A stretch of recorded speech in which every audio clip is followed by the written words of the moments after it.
Hi, Kevin. How are you? I'm doing well. How are you doing? Um, I'm doing very well. It's good to have you today here as our newest therapist in IME's private practice journey incubator program. I'm very happy to have you on board as our resident grief and loss specialist, establishing your private practice, working in the space of grief and loss clinically and also in consultative spaces.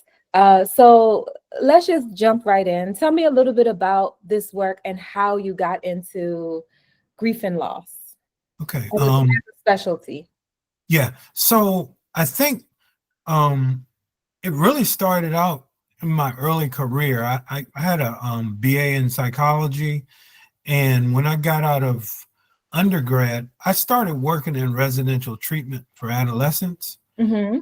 and really started to think some about their separation from their families, how I could Mm-hmm. support them, and then after that work, I got challenged by how do you support young people and how do you support families? And really then went back and got my MSW. And in my MSW, I really learned about systems Mm-hmm. and how you really just can't work with individuals, but you have to work with families and community. Mm-hmm. And soon after that, I got my first job in hospice care. Okay. And in hospice care, I actually developed work with a group of people to develop a childhood bereavement program. Nice. And that program actually immersed me fully in the process of death and dying as a professional, but also looking at what happens with children and families after someone dies and while they're in the dying process. So that's where it really started. And then from there, what I did is I actually got involved in a national organization that does children's grief and started to do training and connected that training to HIV training. And really from there, um, that expanded into my work in academia as a social work field director, and then culminated in my work as a clinical director in grief and loss in Philadelphia. Wow. What a journey. Yeah. You have seen grief and loss across the lifespan, working Mhm. with children and then also expanding to families. And in understanding your work here at IME is predominantly, well, not predominantly, it's all with adults because Yes. you don't see children. You're really building out the individual and adult part of your practice here with Yes. us at IME. So could you tell me a little bit about why you think grief work is so important to our mental wellness journeys and our health journeys? Yeah. Great question. I the first part I want to address is that I am leaning into adult work right now because one of the things that I found out across time is that if you're working with children and adults aren't aware of what you're doing or they're not aware of their own grief journey, then it's going to be kind of problematic in community. It might be Mhm. problematic in community and in family For sure. because I think the critical thing about grief and loss is that any work I think in the health arena, in the mental health arena, is going to touch on loss. So, Yeah. for example, if someone comes and they're dealing with depression, um, they probably have lost some capacity or lost some relationships or lost some standing in life.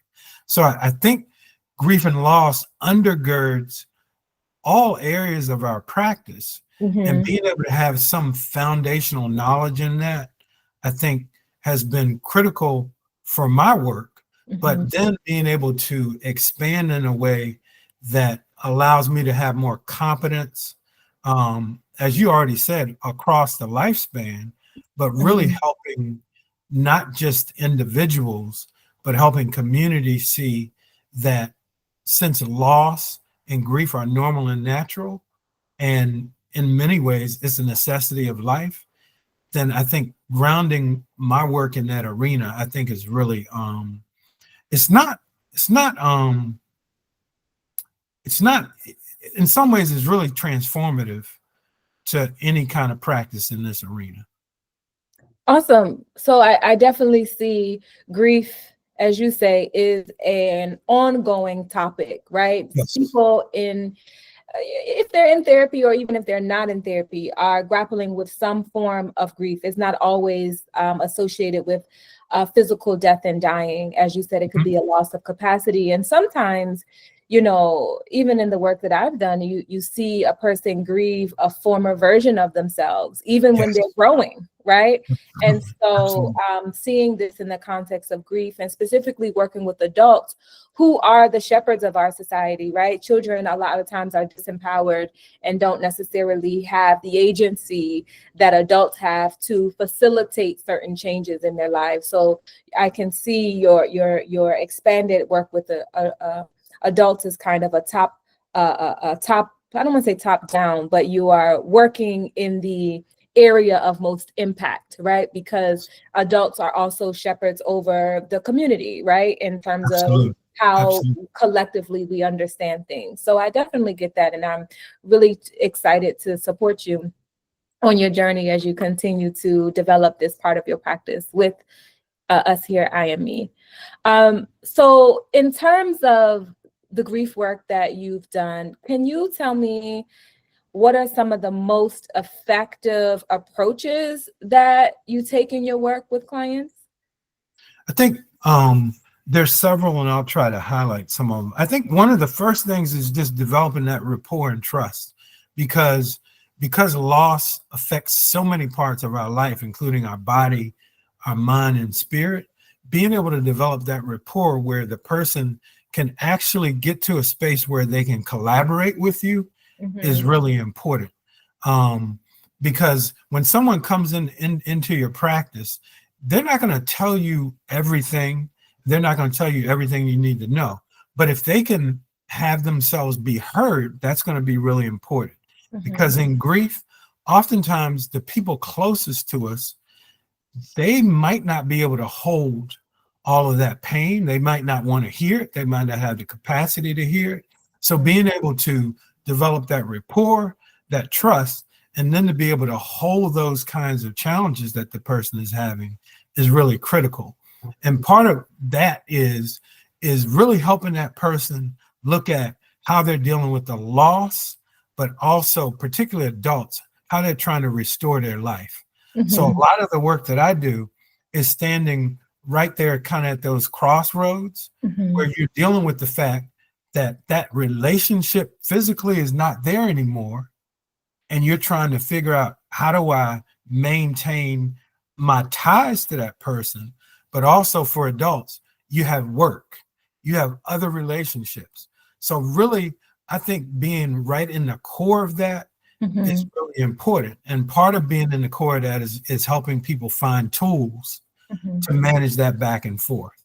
So if you're not sleeping, how do you manage that? If you're Absolutely. eating too much.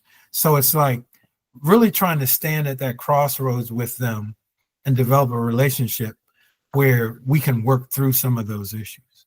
Yeah. So what I hear as the core is, you use the relationship to help them to process the loss of another relationship, right? And Yes. so you're using the same infrastructure, if you will, and the Yes. development of trust and all those things to be able to apply the intervention in a successful way when you work Yes. with folks. So, Yes. and I know this from, we know this in our work. It's really about the relationship. There's some modalities that center the kind of blank wall Right. in Right. terms of the therapist, but I hear you saying in this work, it is very much about connecting within ethics, right? And within Yes. what is therapeutically appropriate. So I definitely can understand that and agree with you. So you spoke a little bit about community earlier. Mhm. So in your experience, how does grief show up consistently and uniquely in Black American communities? And what are some of the barriers people face, specifically Black Americans, when trying to process it? And I want to give a little caveat in terms of IME, we focus on Black people across the diaspora, but I do know in the development of your practice that Mhm. you are very situated in the context of African American grief. Yes. So I want to know how does it show up uniquely, and what are some of the barriers you see when folks are really trying to process grief? Yeah, I love the question because I think foundationally, um, we're working with people in individual context and family, but we have to expand out in the community and really root it in history. So African Americans have a unique history in terms of how we got to this country, how we've been situated. So the racialization of our bodies and our humanity, it has to be considered as an undergirding of looking at that practice.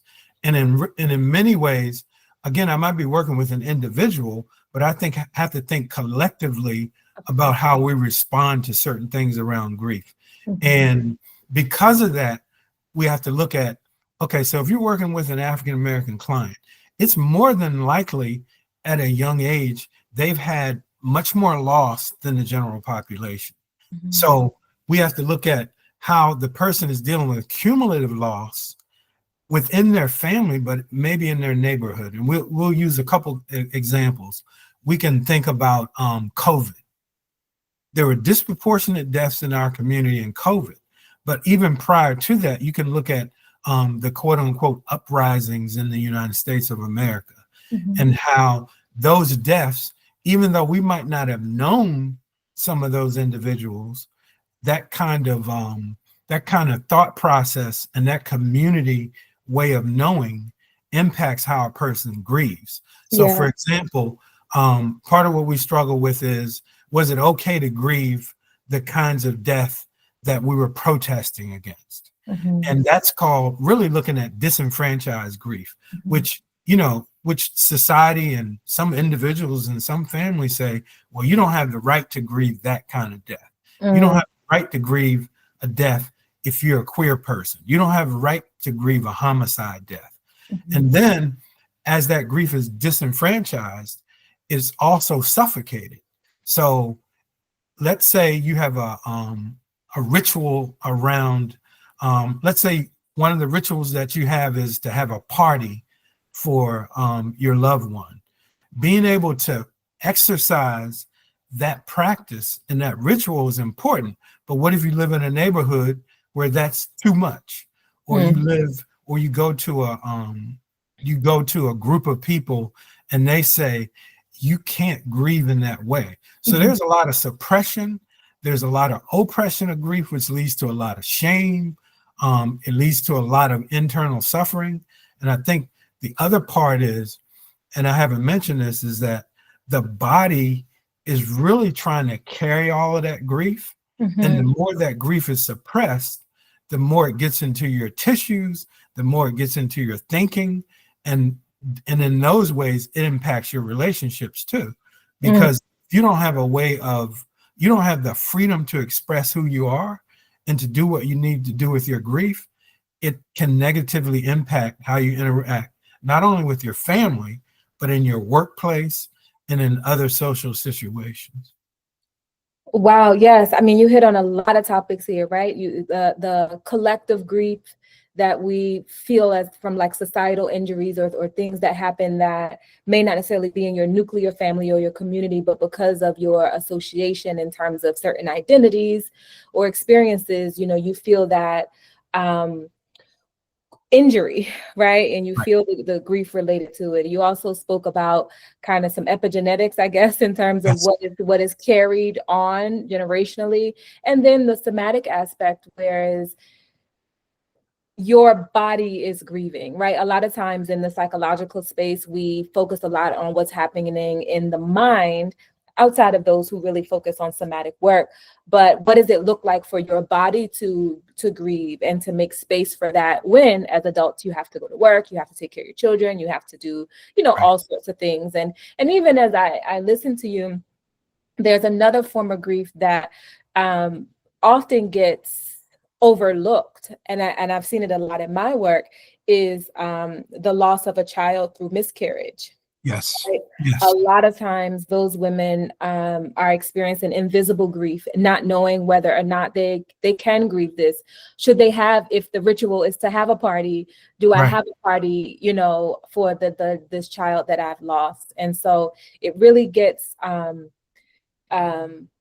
it's really layered. And then for the partner, right? And sometimes there's a lot of focus on the grieving woman in that Right. particular experience, but for the partner who co-created or with Yes. that pregnant person, um, a lot of times that person may not get the attention or the space held for them to grieve in ways where they feel held and supported. Absolutely. So, Absolutely. okay. So you spoke of this already. I'm just going to ask, just in case there's something Mhm. that you want to add. In what ways can unacknowledged or collective grief, as you spoke about, affect Black families and communities across generations? You spoke a little bit about that. So if you Mhm. could just make a concise statement, that would Yeah. be good. So, one of the big ways that doesn't get named, and I'm going to go ahead and name it, is rage. Yes. And that's where anger is suppressed, and it begins to come out and it explodes in ways that aren't healthy for Mhm, anyone.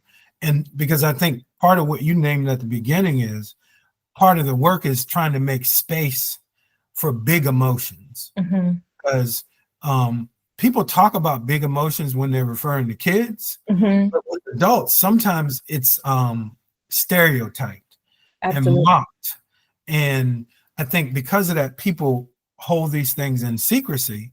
So that's part of the call, is to not just to advocate at a societal level, but advocate for people to have space to deal with that grief. So, for example, you talked in the workplace.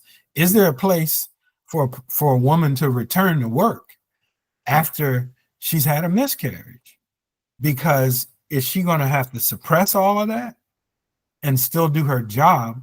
But are we creating policy and practice that's going to allow for that, um, particularly as it relates to people's particular identity? So I think that's really important, not just to think about the individual, but collectively, how are we carrying it, and how are we creating space for things that show up with the eye, but also if you observe and notice that the person is coming back after a loss, Mhm. then that's an intervention that can be very helpful. Yeah.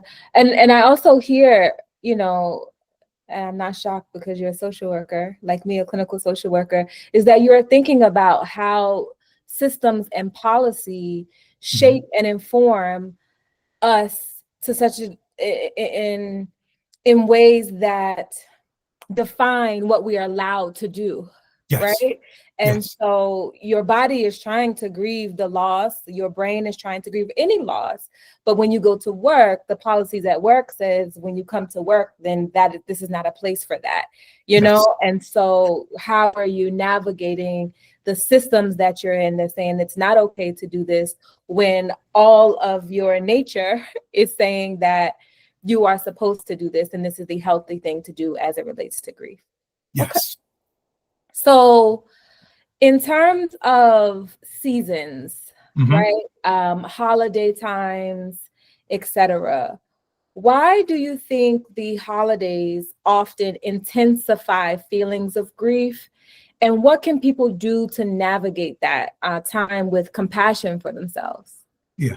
Um, Another great question. It's really because we have certain expectations of holidays in Mhm, terms of what people are supposed to be doing, but also it really activates people, mhm, because if you look at where we are right now, it's the September season, and as the September season comes, there are a cadre of holidays that are celebrated that mhm, people are going to start remembering the absence of mhm, the persons that may not be there mhm, and might not be there for them. mhm, And it's really critical that during this stage of the year, people start to begin to think about, what's my plan? And because lots of times folks are already talking about, what are we going to do for Thanksgiving? What are we going to do for Christmas? What are we going to do for these holidays? So really, it's important to keep in mind that your family may have a schedule, society may have a schedule, but how am I going to respect where I'm at in my grief process and not assume that I can make all of these things? Mm-hmm. So, for example, if you're having a Thanksgiving dinner, you may plan to go, but you also may plan your exit. Mm-hmm. If you have children, can you talk with those children about what our plans are and Mm-hmm. how those plans might be different? Can we plan to actually go through these things and actually acknowledge that the person or persons aren't there? Mm-hmm. Or do we silently acknowledge that, or do we acknowledge that up front? Mm-hmm. Do we plan a break? If you Mm-hmm. used to go for 3 days, can you just go for a day? If you used to cook the whole meal, can you just maybe buy something or do less? And then in some ways, lots of people talk about honoring the loved one that is deceased and not there, but some of it is really about honoring yourself. So Mm-hmm. if I know that this is going to bring a lot of tears, and I know that this part of my group doesn't honor tears, who can I be with that I can go cry with? Fair, fair. So there's a certain level of intentionality and planning Yes, and preparation that's yes. important to honor and recognize that you are in fact grieving. What is it that you say to folks that are fueled by guilt, right? This Hmm. person would have wanted me. I don't have the capacity to do this. I'd like to not stay for 5 days, but I'll feel guilty if I leave, right? Hmm. Because this also, the guilt feelings can come from a lot of places, but on a very surface level, we'll say that it's coming from the connectedness to community, right? So Right, how do you help folks to navigate that feeling? right. And see what I hopefully by that time what we've gotten to is what's their plan to care for self, and because I really want to explore what that guilt is about, Mhm, um, and how can you navigate that in a way that honors you, but it also honors the people that you care about and you love, and mhm, really just trying to find some strategies. Because yeah, I think one of the things that helps people understand, if they can understand their grief journey, mhm, then they can perhaps understand other people's grief journey, not compare, but mhm, figure out how we can coexist within that, and mhm. then supporting them and making some tough choices. Yeah, I hear you speaking on themes that come up a lot, not in just Mhm, grief work, but just in therapy mhm, overall with Black people specifically across the mhm. diaspora. I know other communities may experience that. However, most of our experiences at IME is with our core Right. audience. It is this concept of sacrificial love, right? Yes. Or Yes. sacrificing oneself for. And if you don't make that sacrifice, then guilt is the next emotion. And what I hear you talking about are win-win paradigms, right? Mhm. The both and how do I honor me and honor you, as opposed to this zero-sum game of I'm honoring you or I'm honoring me, where there's this sacrifice that later can bring guilt and then may later bring resentment, you know? And so I love the way that you frame that in the context of grief. That was really, really, um, what's the word? It was really, I don't have the words. Helpful. Yes, Helpful. helpful. Yes, yes, yes. It was really I don't helpful. get it. I don't get it. You know, and not to say it's a novel idea, Mhm. but it is a provocative framework, Uh-huh. right? That Uh-huh. that will make people have to challenge how they have sacrificed and how their identity may be rooted in this sacrifice that is not necessarily helpful for them. Right. That's what I wanted to say. I couldn't Right. get a minute Right. to get the words together.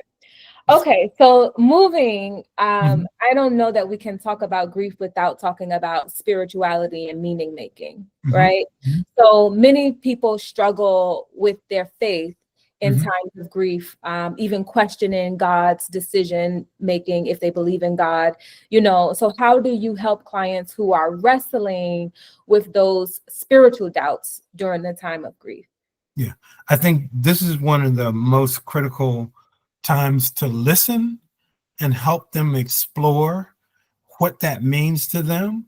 And so, for example, let's say we use the example that you just said.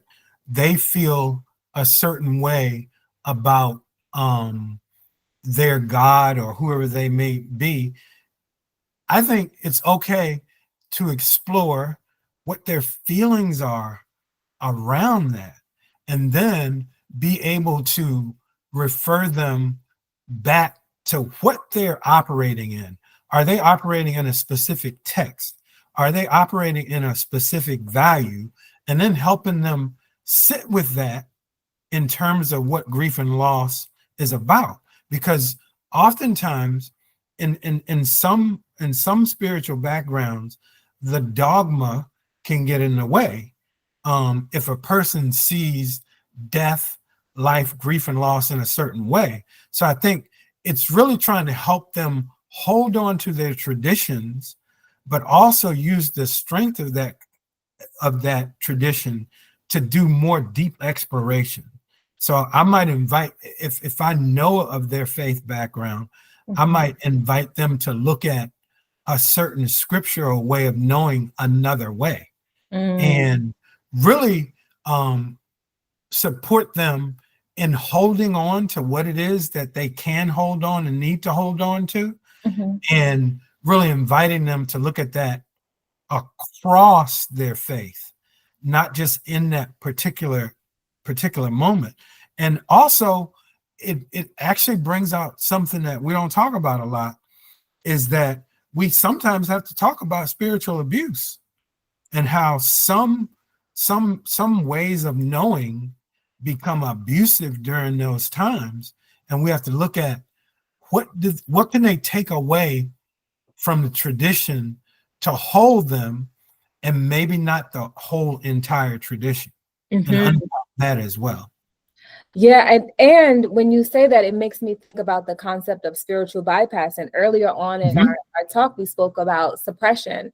And a lot Hmm. of times, suppression, spiritual bypassing or spirituality is used as a tool for suppression, right? So one Yes. is not really feeling their feelings. They have handed it over to the higher power, which on the surface sounds really good, but Right. they are experiencing deep cognitive dissonance and deep suffering in ways that they don't understand, and it may come out in ways that they are not prepared for example, the rage or the distancing or the anger, or depressive symptoms or high levels of anxiety, Yes.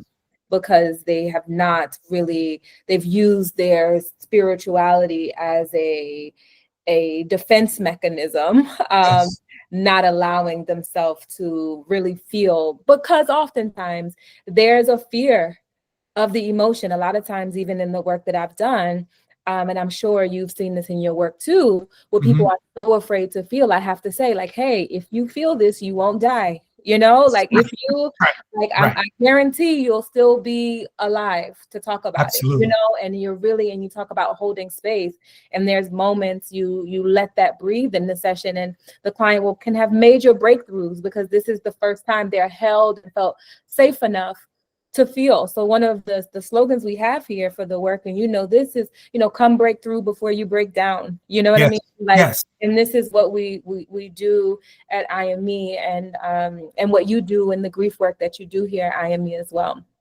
And so this is very heavy work. Yes. Hmm. Hmm. Hmm. Um, so what gives you hope when working with people who are carrying grief?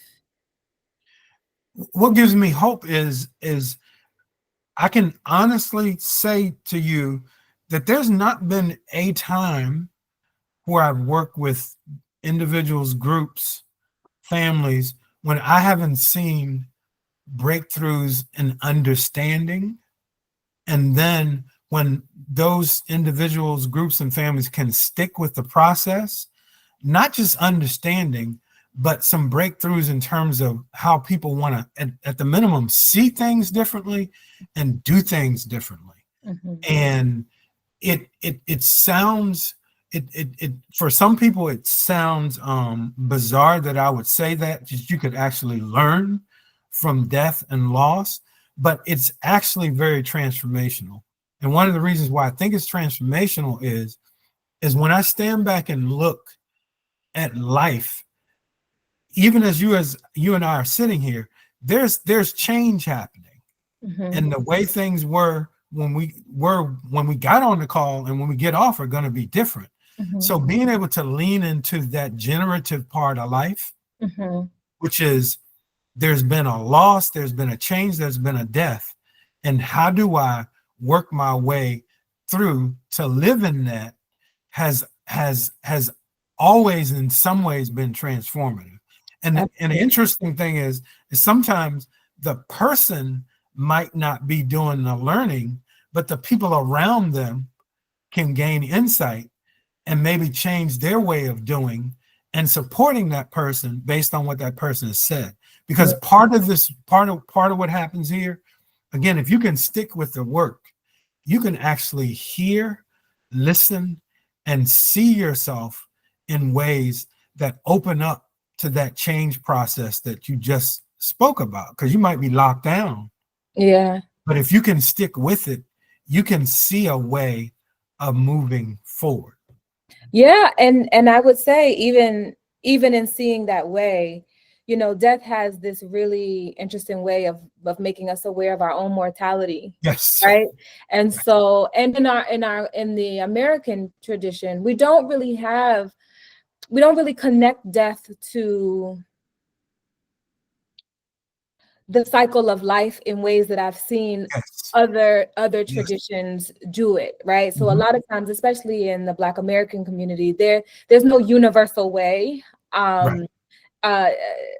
Depending on your religion, some religions have like specific rituals, but I could see, like, once a person becomes aware of their own mortality and it's all this shifting and changing, there's a fear of leaning into this process, because leaning into the process means what for me, especially when there's a lot that you don't know, know what I mean? Because it is iterative. You learn as you go. Other people learn from you. You learn what works, what doesn't work.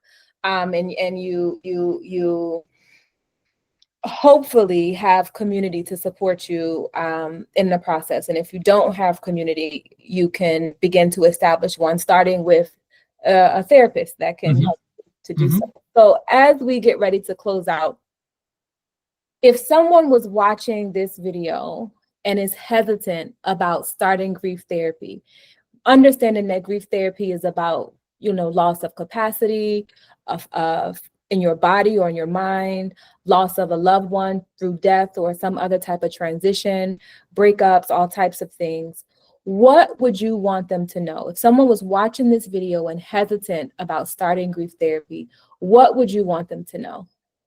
I would want them to know something simple to start out. We're going to start where you are. We're not going to push you into transformation and change immediately. We're going to figure out where you are in your process and be able to utilize who you are as a person for this transformation. Also to let you know that regardless of what people are saying to you, what is happening to you is pretty normal. Yes. You are not abnormal. You are not wrong. You are not the person that other people are claiming that you are. You are very unique, and we're going to work with you to work out the unique aspects of what you bring to the picture, your strengths, but also hopefully we're going to work to build your relationship, help you maintain your relationship with that person in a way that can help you move through the loss. And then there are ways that you can help restore your life. And the other part is this therapeutic relationship is a connection to the supports that you have out in the world. It's not to separate you from everyone else, but it Absolutely. is the bridge that you can use to deal with all that's coming at you. Because we know that even though you've had a loss, there's still people who rely on you, there's still people who care about you, and we're going to work within all of that to build your capacity. Love that. And just because, we are very much about keeping it real here, you Mm-hmm. know, I want to add, you may be that person that people say that you are. However, sometimes Sure. through a transformative process, you can learn ways to show up differently, right? Yes. Yes. Through your process. And if you embrace the process of grief, and you're planning for your grief, you won't, it's less likely that you would subconsciously self-destruct, Yes. right? Because as you were talking, I'm like, well, there's no wrong way to do grief. That's what I'm thinking in Right. my mind. But I'm like, Absolutely. but there are ways to do grief where you can cause harm to yourself and other people, Yes. or you can internalize your grief in ways that creates very difficult situations for your children or your family. You may Absolutely. be holding on to them too tight or scared for them to launch into the world, right, because of some of the own experiences that you've had. And so I think approaching therapy with a curious mind, as you say, Yeah. and also knowing that is work. You say work at least 10 times, right? We're going to work this and we're going to work that. And I think it's a common misconception of therapy that is not hard. It is Yes. going It to is. be a bit challenging, Right. and it is going to be work. However, the work is quite meaningful for folks in designing the person that they want to be, because as I said, you may actually be that person that Yes. people say you are, or you may not, but you don't have to stay that person, Right. right? And so with that, I think it's good to go ahead and close out. What you think? All right. I think it's a great Yes. spot to close. So And thank you so much, Kevin. And so we will put contact information, on the video so people will know how to get in contact with you. As of this moment, your schedule is, open. You have some availability to accept some new clients. absolutely. Yes. Yes. And thank you so much for your time. Thank you. All right. Let me stop the recording. Um, stop. Stop recording.